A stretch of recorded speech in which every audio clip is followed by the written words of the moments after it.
Deep inside the ancient Savannah forest lived a legendary elephant named Mahur, known as the 100-Year Elder.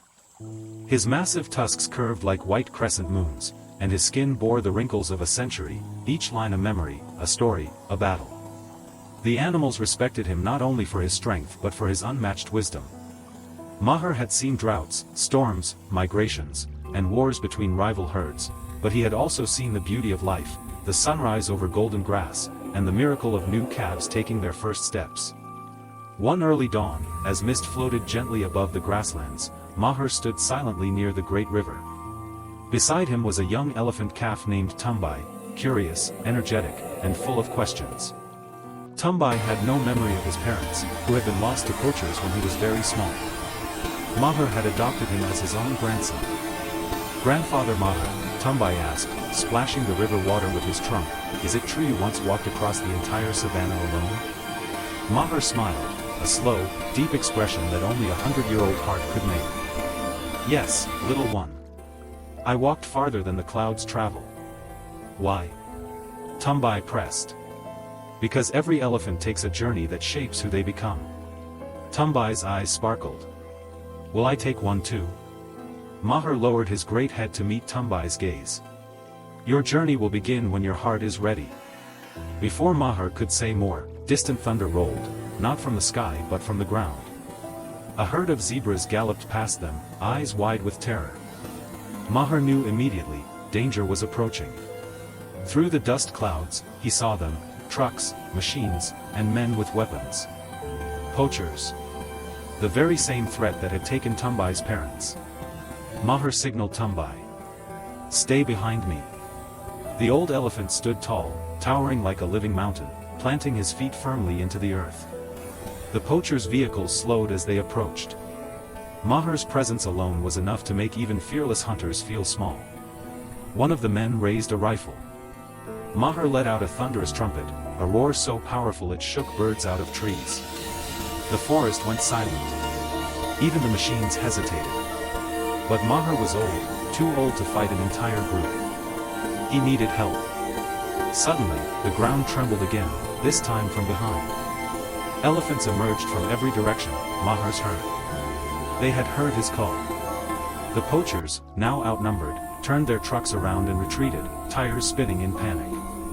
Dust swallowed them as they disappeared into the horizon. Tumbi looked up at Mahur, trembling. "Will they come back?" Mahur gently wrapped his trunk around him. "Yes, little one. Evil always tries to return." "Then what do we do?" Mahur gazed toward the sunset, the same sunset he had watched for 100 years. "We prepare for a journey, the greatest one I will ever take. And the first one you must take beside me." Night fell across the savannah, blanketing the land in silver moonlight. Mahur led his herd toward the ancient stone path, the path only elder elephants knew. Tumbi stayed close to him, unsure but determined. "Where are we going, grandfather?" Tumbi finally asked. "To the sacred oasis," Mahur replied. "A place where elders pass their knowledge before their final rest." Tumbi's ears drooped. "Final rest?" Mahur stopped and placed his trunk gently on Tumbi's head. "Do not fear, little one. My time is long, but not endless." The calf's eyes shimmered with sadness, but the journey continued.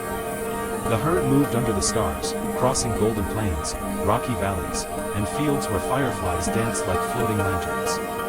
On the third night, the herd reached the Whispering Canyon. The wind carried strange voices, warnings, memories, old stories. Mahur listened. "They are calling my name." "Who?" Tumbi asked. "My ancestors." Tumbi shivered. "Does that mean your journey is ending?" Mahur did not answer. Instead, he pressed forward. The next morning, danger found them again. The poachers had circled ahead and blocked their path. Their trucks were lined up like iron beasts, and behind them, traps and nets were ready. This time, they had come prepared. Mahur stepped forward. "Stay behind me," he told the herd. A man lifted a rifle, aimed directly at Mahur's heart. Tumbi ran forward. "No! Don't hurt him." The poacher hesitated at the sight of the brave little calf. But others shouted, urging him to fire. Mahur knew what he had to do. With a mighty trumpet, he charged. For a moment, the world seemed to move in slow motion, dust rising, rifles shaking, trucks revving. Mahur slammed into the metal barricade with the strength of a living mountain. The trucks crashed against each other, their engines hissing with steam. The poachers scattered in fear. But the impact had taken its toll. Mahur fell to his knees. "Grandfather!" Tumbi cried, running to his side. The herd surrounded them, forming a protective circle. The poachers fled, leaving the elephants victorious, but wounded. Mahur looked at Tumbi with soft, fading eyes. "Do not mourn, little one. You have courage greater than any elephant I've known. But I need you," Tumbi whispered. "And you will always have me, in your heart, in the path you choose." Mahur pointed his trunk toward the horizon. "The sacred oasis, it is yours now." Tumbi clung to him. "I am not ready." "You are," Mahur said, smiling one last time. "Because a true journey begins when the old ends." With the rising sun bathing him in gold, the 100-year elder took his final breath. Silence fell. Tumbi lifted his trunk and released